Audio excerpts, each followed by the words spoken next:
有真侪人会使用无线的蓝牙耳机，真方便，因为这款耳机放入去壳内底，就会自动充电。不过嘛，恐惊会像行动电源安尼，常常家己就爆炸着火。所以即马真侪航空公司也规定讲，这无线的蓝牙耳机袂当托运，就要早伫咧身躯顶上飞行机。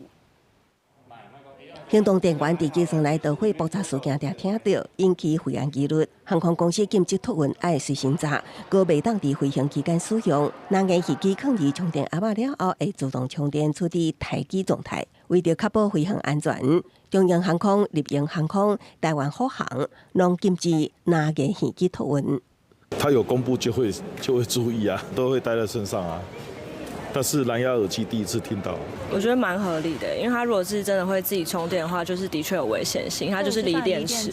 立营航空最近伫官网公告，蓝牙耳机含充电盒属于个人会当查的电子设备，耳机放入充电盒中会自动充电，处于待机状态。若放伫托运行李内，无符合爱完全关闭要求。 那充电盒本身里面其实就是电池，然后也是锂电池，甚至部分如果比较大容量的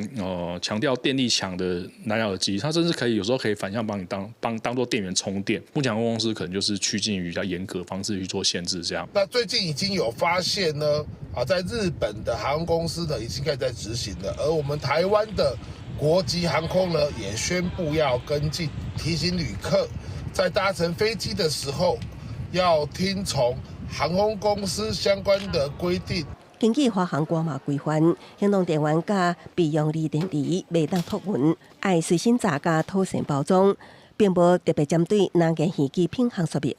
政府航空是表示，保证无特别针对蓝牙耳机品项规定，也毋过锂电池爱符合联合国测试甲标准手册测试要求。公司新闻采访报道。